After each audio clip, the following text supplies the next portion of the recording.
In this part, we are going to study about one very important topic and that is meiosis. तो इस part में हम meiosis में जो भी important point है उसको समझेंगे और उसको याद करेंगे। अगर हम बोलते हैं कि गैमीट का फॉर्मेशन कैसे होता है, पहले तो आपको पता होगा कि जो गैमीट होते हैं वो हैप्लॉइड होते हैं, यानी कि उसमें हैप्लॉइड सेट ऑफ क्रोमोसोम होता है, चाहे आप स्पर्म की बात करें चाहे ओवा की बात करते हैं एनिमल्स में और सिमिलरली प्लांट में। तो ये गैमीट जो हैप्लॉइड है ये बनता है डिप्लॉइड सेल से, ये तो आपको पता है। और फिर ये गैमीट जो है आपस में फर्टिलाइज करते हैं और ऑफस्प्रिंग बनाता है जो कि डिप्लॉइड होता है। यानी कि डिप्लॉइड सेल से हैप्लॉइड बनाने के लिए इस सेल डिवीजन में जिस प्रोसेस को यूज करते हैं उसको हम मियोसिस कहते हैं। तो मियोसिस में क्या होता है कि जो सेल का क्रोमोसोम नंबर है, टोटल क्रोमोसोम नंबर है, वो हाफ हो जाता है। और मियोसिस क्या करता है, एक ऐसा ऑर्गेनिज्म जिसमें डिप्लॉइड फेज है, डिप्लॉन्टिक फेज है, उसमें क्या करता है, हैप्लॉइड स्टेट लाता है और ये हैप्लॉइड स्टेट फिर फर्टिलाइजेशन करके डिप्लॉइड स्टेज बनाते हैं। तो मियोसिस ये इंश्योर करवाता है। तो एक ऑर्गेनिज्म जिसमें सेक्सुअल रिप्रोडक्शन होता है तो उसमें लाइफ साइकिल में अगर हैप्लॉइड फेज आता है तो मियोसिस की वजह से आता है, क्योंकि अगर कोई ऑर्गेनिज्म सेक्सुअल रिप्रोडक्शन करता है तो ये ऑर्गेनिज्म पक्का डिप्लॉइड होगा। और हैप्लॉइड फेज यानी कि इसमें एन फेज चाहिए तो वो मियोसिस से आएगा। और फर्दर इस ऑर्गेनिज्म को डिप्लॉइड बनाने के लिए यहां पे फर्टिलाइजेशन होता है, तो डिप्लॉइड फेज फर्टिलाइजेशन क्रिएट करता है और हैप्लॉइड फेज मियोसिस क्रिएट करता है। और ये जो मियोसिस होता है जिसमें total number of set of chromosome जो हाफ हो जाते हैं, ये प्लांट और एनिमल में ड्यूरिंग गैमीटोजेनेसिस यानी कि गैमीट फॉर्मेशन के दौरान मियोसिस देखने को मिलता है। अब मियोसिस में कुछ की फीचर्स होते हैं तो उसके बारे में बात करते हैं, की फीचर्स ऑफ मियोसिस। देखिए ध्यान से सुनिए, मियोसिस में क्या होगा, जो न्यूक्लियस है आपका और जो आपका सेल है, सेल के अंदर ही न्यूक्लियस होगा। तो मियोसिस में न्यूक्लियस और सेल का 2 बार डिवीजन होता है, याद रखिएगा, एक बार मियोसिस 1 में और एक बार मियोसिस 2 में। तो मियोसिस 1 में सेल और न्यूक्लियस डिवाइड करेगा, फिर एक बार और सेल और न्यूक्लियस डिवाइड करेगा मियोसिस 2 में। लेकिन याद रखिएगा कि डीएनए का रेप्लिकेशन सिर्फ एक ही बार होगा, ठीक है, डीएनए का रेप्लिकेशन एक बार, बट सेल और न्यूक्लियस का डिवीजन 2 बार, मियोसिस 1 में और मियोसिस 2 में। मियोसिस 1 कब स्टार्ट होगा ये सीखिए। आपको पता है जब क्रोमोसोम एस फेज में जाता है तो वहां डीएनए रेप्लिकेशन होगा एस फेज में, और डीएनए रेप्लिकेशन होने के बाद मियोसिस 1 का जो भी प्रोसेस है वो स्टार्ट होता है इस क्रोमोसोम में। अगर मैं आपको एक ओवरऑल आइडिया दूं कि मियोसिस में एक्चुअली क्या होता है, सुनिए। तो मियोसिस में क्या होता है, जो होमोलोगस क्रोमोसोम है यानी एक जैसे क्रोमोसोम, वो आपस में क्या करेंगे, पेयरिंग करेंगे। जैसे फॉर एग्जांपल मान लीजिए एक ये क्रोमोसोम है और इसी के जैसा एक और क्रोमोसोम है ये। मान लीजिए इस क्रोमोसोम पे जो जीन है वो आई कलर को दिखाता है, सिमिलरली यहां भी जीन है जो आई कलर को दिखाता है। तो ये दोनों क्या करेंगे, ये दोनों होमोलोगस क्रोमोसोम है, इसका पेयरिंग होगा और इसके पेयरिंग में रिकॉम्बिनेशन देखने को मिलेगा जो हम अभी आगे पढ़ेंगे भी। तो मियोसिस में ये एक प्रोसेस होता है। और मियोसिस 1 और मियोसिस 2 कंप्लीट होने के बाद, मियोसिस 1 और मियोसिस 2 कंप्लीट होने के बाद आपके पास एंड में 4 हैप्लॉइड सेल्स देखने को मिलता है। अब सबसे पहले हम पढ़ेंगे मियोसिस 1 के बारे में। मियोसिस 1 को हम, आपको पता है कि मियोसिस में क्या होगा, बेसिकली जो सेल डिवीजन में कैसा प्रोसेस होता है, पहले प्रोफेज होता है, फिर मेटाफेज, फिर एनाफेज, फिर टीलोफेज। तो मियोसिस 1 में सब में आप 1 लगा दीजिए तो सब ये प्रोसेस मियोसिस 1 के लिए होगा। बेसिकली हम इस सेक्शन में क्या कर रहे हैं, मियोसिस फर्स्ट में जो प्रोफेज 1 है जिसके अलग अलग पार्ट होते हैं उसको हम स्टडी करेंगे, क्योंकि मोस्ट ऑफ द क्वेश्चन आपके पास प्रोफेज 1 से ही आता है। सो अगर हम बात करते हैं मियोसिस फर्स्ट में प्रोफेज 1 को, ठीक है, तो याद रखिएगा जब आप बेसिकली माइटोसिस पढ़ते हैं तो वहां भी प्रोफेज पढ़ते हैं। अगर आप माइटोसिस के प्रोफेज को मियोसिस फर्स्ट के प्रोफेज 1 से कंपेयर करिए तो मियोसिस फर्स्ट का जो प्रोफेज 1 होता है it is longer in duration as compare to the prophase of mitosis. ऐसा लॉन्गर इसलिए होता है क्योंकि यहां पे क्या होता है, अलग अलग तरह का जो बेसिकली क्रोमोसोम में बिहेवियर है वो देखने को मिलता है। और सिंस ड्यूरेशन में लॉन्गर है तो क्या करते हैं हम प्रोफेज 1 को 5 फेज में डिवाइड करते हैं। और ये जो डिवीजन है 5 फेज का, उसका बेसिस है कि क्रोमोसोम का बिहेवियर कैसा है, कि क्रोमोसोम में कौन से पैटर्न देखने को मिलते हैं, क्रोमोसोम में कौन सा चेंजेस देखने को मिलता है। तो उसके बेसिस पे हम prophase first of meiosis first को हम 5 फेज में डिवाइड करते हैं। कौन कौन सा phase? Leptotene, zygotene, pachytene, diplotene and diakinesis. तो एक एक करके हम सबको डिटेल में पढ़ेंगे। जो सबसे पहला फेज है वो है लेप्टोटीन।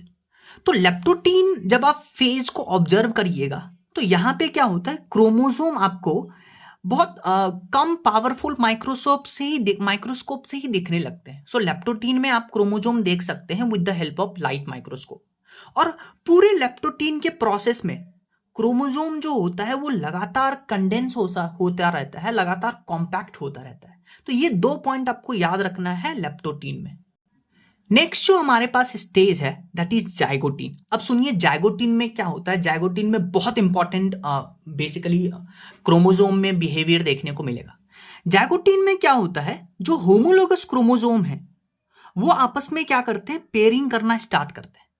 और इसी पेयरिंग के प्रोसेस को हम बुलाते हैं साइनेप्सिस। तो पहला जो इवेंट जाइगोटीन में देखने को मिलता है वो होता है साइनेप्सिस। क्या होता है कि जो होमोलोगस क्रोमोसोम है वो आपस में पेयर्ड बनाते हैं।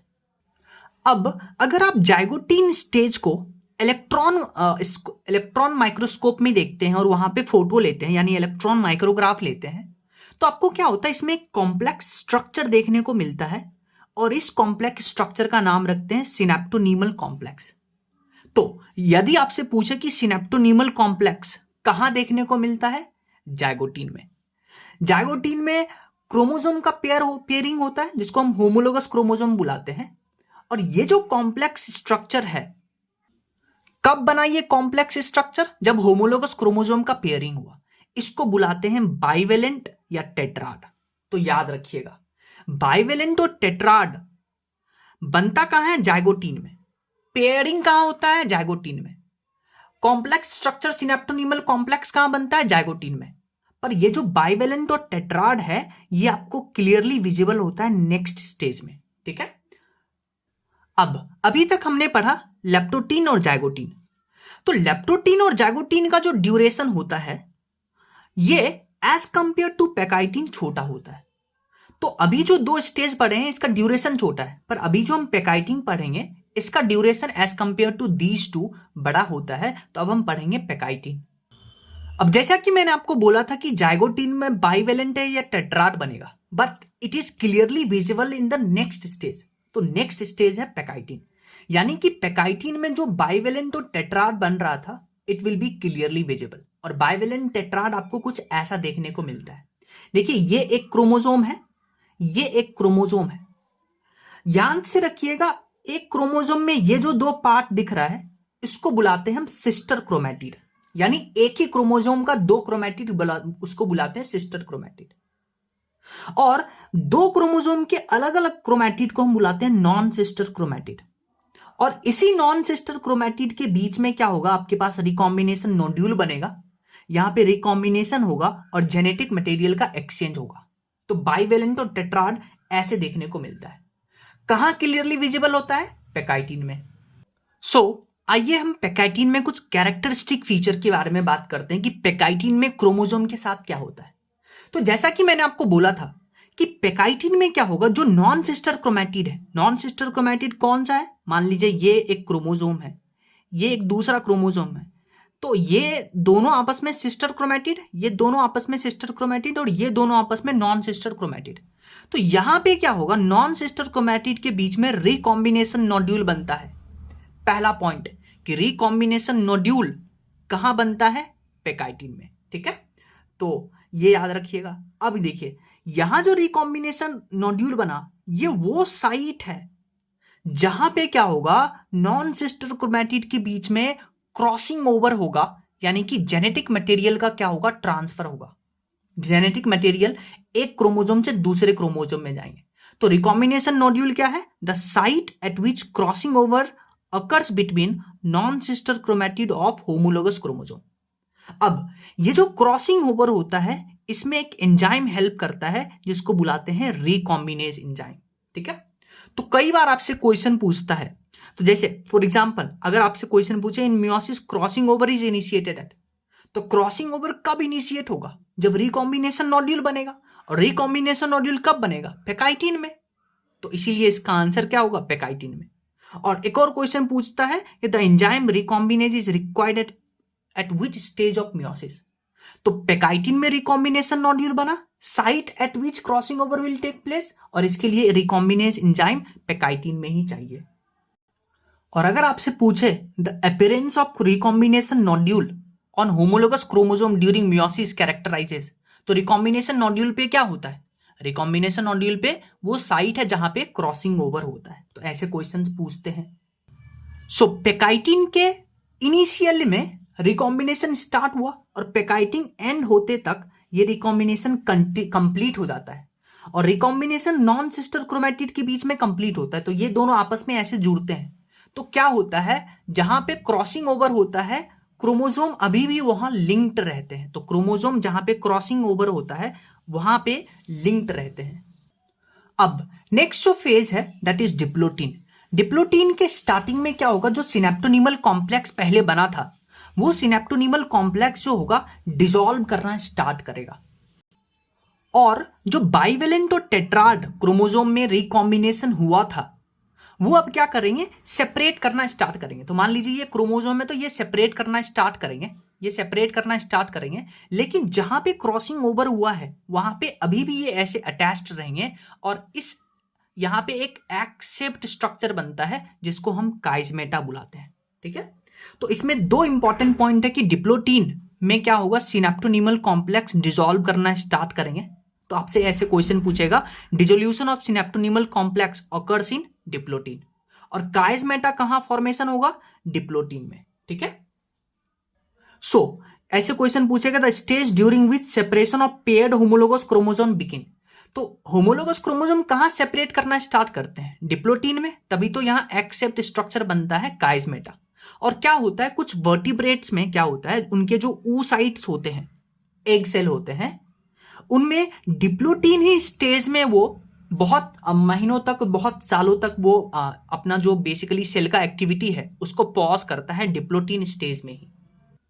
अब नेक्स्ट जो स्टेज है हमारे पास दैट इज डाइकाइनेसिस। डाइकाइनेसिस में क्या होगा, जो डिप्लोटीन में काइजमेटा बना था, तो यहां पे ये काइजमेटा क्या करेगा, टर्मिनलाइज कर जाएगा। इसका टर्मिनलाइजेशन होगा, मतलब काइजमेटा जो बेसिकली क्रोमोसोम एक्सेप्ट स्ट्रक्चर बनाता था, अब ये टर्मिनलाइजेशन इसका हो जाएगा। ठीक है, और याद रखिएगा कि डाइकाइनेसिस में क्रोमोसोम अभी तक कंडेंस होता जा रहा था, और यहां पे डाइकाइनेसिस में आकर के क्रोमोसोम फुल्ली कंडेंस हो जाएंगे, और स्पिंडल फाइबर जो है वो अब तैयारी करना स्टार्ट करेगा, वो असेंबल करना स्टार्ट करेगा, ताकि वो क्या कर सके, इन होमोलोगस क्रोमोसोम को सेपरेट कर सके। और डाइकाइनेसिस के अंत तक क्या होता है, जो न्यूक्लियोलस है, न्यूक्लियस के अंदर वो डिसअपेयर कर जाते हैं, और न्यूक्लियर एनवेलप जो होता है वो ब्रेक कर जाता है, और अब जो सेल है वो मेटाफेज की तरफ जाएगा। सो अगर आपसे क्वेश्चन पूछे which stage of meiotic prophase shows terminalization of chiasmata, तो आपका आंसर क्या होगा कि terminalization of chiasmata takes place in diakinesis.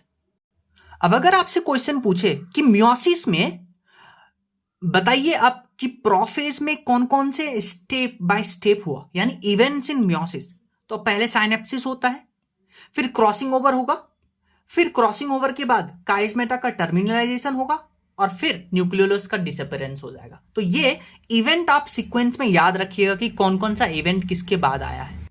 सो हमने प्रोफेज पर लिया, फिर मेटाफेज में क्या होता है, जो बेसिकली स्पिंडल फाइबर होते हैं वो अलाइन करेगा, और एनाफेज में आपको पता है क्रोमोसोम स्प्लिट करेंगे।